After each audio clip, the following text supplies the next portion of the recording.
Assalamualaikum warahmatullahi wabarakatuh. Semangat pagi, pagi, semangat. Teman-teman, kali ini Miss Wika akan membahas 4 malaikat yang mendatangi orang sakit. Allah yang memberikan kita sakit, Allah pula yang akan memberikan kesembuhan. Maka tak patut bagi kita untuk mengeluh bahwa Allah tak sayang kita. Sakit merupakan salah satu nikmat Allah. Mengapa Miss Vika bilang nikmat? Karena di dalamnya terdapat banyak hikmah dan keuntungan bagi si sakit. Dalam hadis, Rasulullah SAW bersabda, apabila seorang hamba mukmin sakit, maka Allah mengutus 4 malaikat untuk datang padanya.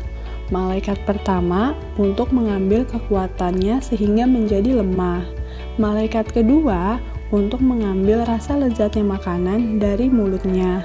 Malaikat ketiga untuk mengambil cahaya terang di wajahnya sehingga berubahlah wajah si sakit menjadi pucat. Malaikat keempat untuk mengambil semua dosanya, maka berubahlah si sakit menjadi suci dari dosa. Silakan teman-teman simak cerita Nabi Ayub yang diuji dengan penyakit kulit ya. Nabi Ayub alaihi salam adalah cucu dari Nabi Ishak bin Ibrahim alaihi salam. Beliau adalah sosok seorang Nabi Allah yang memiliki tingkat kesabaran paling tinggi dalam menghadapi cobaan dari Allah Subhanahu wa Ta'ala. Nabi Ayub alaihi salam adalah orang yang kaya raya. Hartanya melimpah ruah dan ternaknya sangat banyak. Ia hidup makmur dan sejahtera. Hidup Nabi Ayub dipenuhi kesenangan, namun beliau tetap tekun untuk beribadah. Beliau juga gemar berbuat kebaikan dan suka berbagi kepada siapapun. Semua orang memuji kebaikan, ketulusan, dan keikhlasan Nabi Ayub dalam berbuat kebaikan. Bahkan para malaikat pun juga memuji beliau.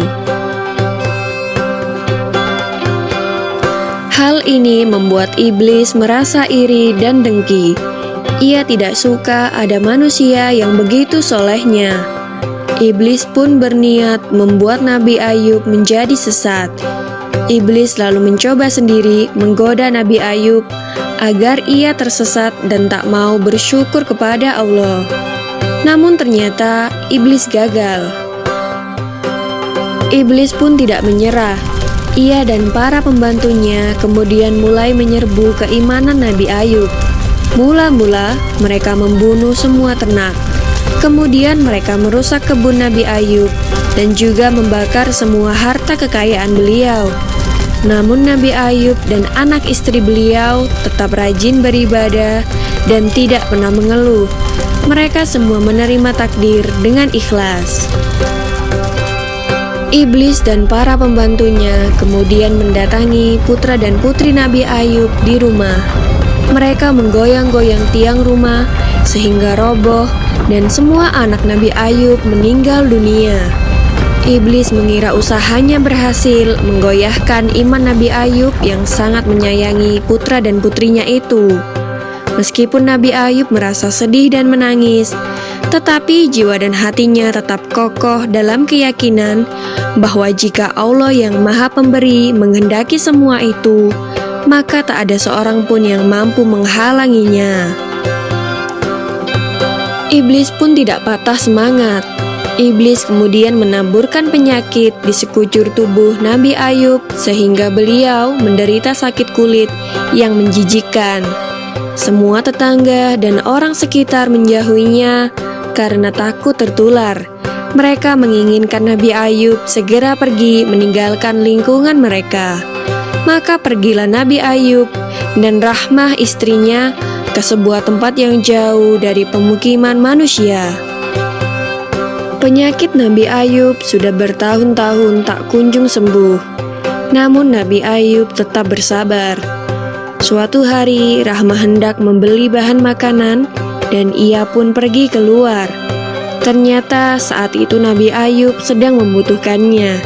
Berkali-kali Nabi Ayub memanggil istrinya, tapi tak ada sahutan dari istrinya itu. Nabi Ayub merasa kesal. Terbesit dalam benak beliau bahwa Rahmah sengaja pergi meninggalkan beliau. Nabi Ayub lantas bersumpah akan memukul Rahmah 100 kali jika ia kembali nanti. Nabi Ayub alaihissalam kemudian berdoa memohon kesembuhan kepada Allah. Allah Subhanahu wa Ta'ala memerintahkan Nabi Ayub agar menghentakkan kakinya ke tanah. Lalu dari tanah itu keluar air yang sejuk dan segar. Nabi Ayub lantas membersihkan sekujur tubuh beliau dengan air itu.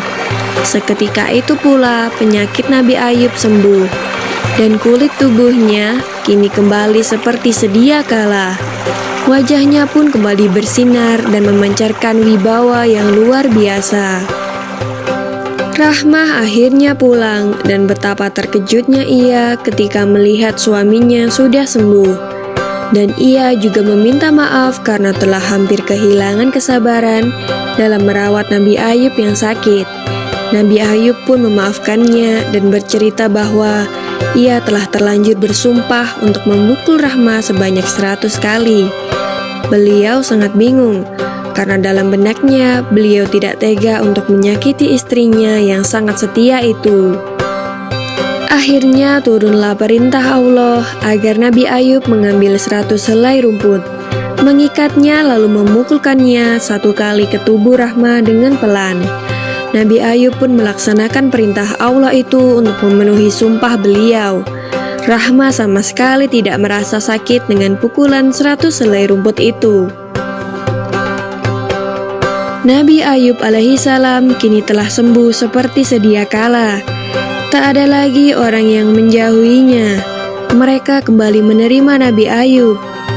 Karena kesabaran beliau pula, Allah mengaruniakan lagi harta berlimpah kepada Nabi Ayub alaihissalam.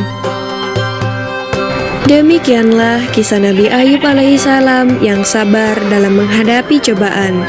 Semoga kita dapat mengambil hikmah dari kisah ini dan senantiasa sabar dan ikhlas dalam menghadapi cobaan dari Allah Subhanahu wa Ta'ala. Amin ya Rabbal Alamin. Sekian penjelasan dari Miss Vika. Wassalamualaikum warahmatullahi wabarakatuh.